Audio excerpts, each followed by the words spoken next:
Alexander was very intent on making sure that we didn't romanticize the love too much and just have it be under the water, just have it to be this beautiful thing. He thought it was very important that it also happened above ground in this dirty place.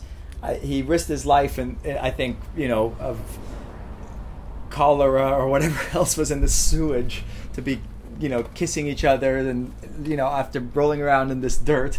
And he also lost a fingernail. He got so into this scene of him kind of the descent into madness, and so that's why he actually has his finger bent there, because it's all bandaged up full of blood, and he had to go. I mean, he didn't stop the take after we did that, and then afterwards we had to take him to the emergency room where they had to remove the rest of his fingernail.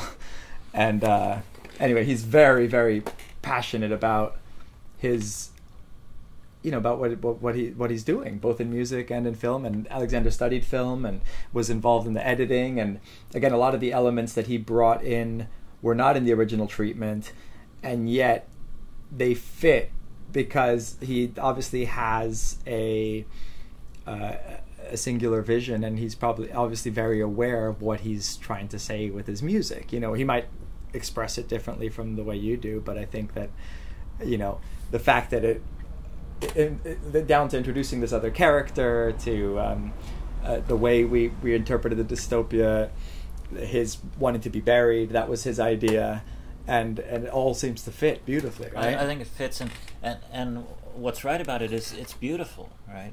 If you just look at this image, and he's showing you the beauty in the dirt and the sewage and the mud and so on, and that's part of the central message he's trying to get across again, is embracing the whole, finding the beauty in existence. This reminds me of Caravaggio's paintings. Caravaggio scandalized people in the 17th century because his saints had dirty fingernails, and if you look at his painting, before that, all the people they painted were perfectly clean, and Caravaggio realized that the really profound truth about religion, if there is a profound truth, the really profound truth is that it's all these ordinary dirty people who get filled with love and filled with truth and filled with the Spirit, and the dirt's not a betrayal of that. The dirt's a sign of their divinity in some sense, because they can get into the world. So since you've spent so much time in your career talking and writing about truth, I would like to just delve a little bit deeper into that concept, because we haven't defined it or talked about it at all, except in this form of being contrasted with untruth. But traditionally, philosophers thought of the truth, and I think most people, if you ask them, it must be some sort of correspondence with the stuff that's happening in the world, and it either is true, it is happening, or it isn't. Does your way of looking at truth diverge from that? And does this song help at all illuminate what truth means? Well, it doesn't diverge from it, but I think there's more to the truth story than the idea that we can say things which correspond to reality, or we can believe things that correspond to reality.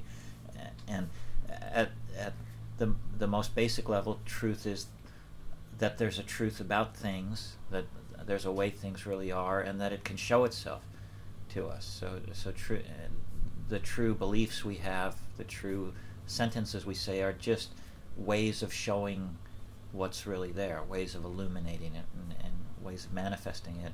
And I think intuitively Alexander's in touch with this more basic way of thinking about truth, as bringing illumination, bringing understanding, letting things show up as what they really are. And then now he finds himself back at the ocean. He's sprayed. All of a sudden, he looks up and sees this shot was gone, and you asked me to put it back. Yeah. Why? Well, I think this is the return of illumination. Well, I just love the shot for in terms of the metaphor of the shadow and the light. Right. This is where you see it. You've got both the dark clouds and the shadows, but also the illumination coming forth.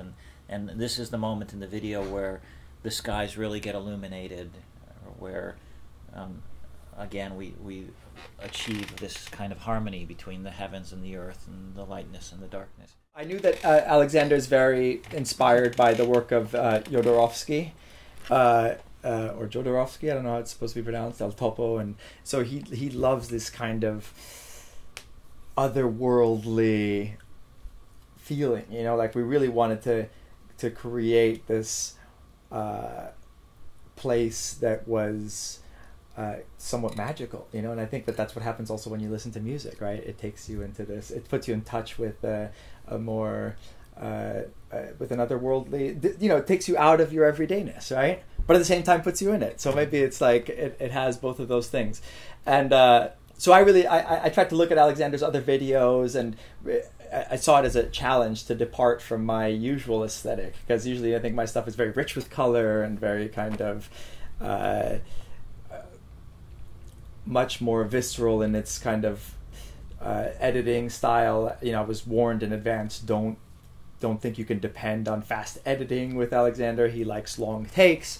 He likes these kind of vistas. He likes, you know, these a very different style of filmmaking. And I gotta say, like, having him be a filmmaker and having studied film, I really saw making this video as a great opportunity to learn from somebody that I really admired, you know. So that definitely happened. And you know, and he was here just last week finishing up the video, and we were spending hours trying to find the right colors for each of the shots, and the end was too colorful, and we found that just great desaturated kind of film look that we added to it. And I think that his sense of style is so strong that probably it pervades the video even more than my style, you know. And I think that it therefore my palette grew through the experience of making this video. And so we'll just, I think that's a great way to wrap it up. But I think let's just go through and see if there's anything I'm forgetting that we wanted to talk about. This was at dawn, just a little bit of the behind the scenes. Like, we'd get up at dawn like 4 or 5 times. We were in Mexico for 3 weeks, scouting locations.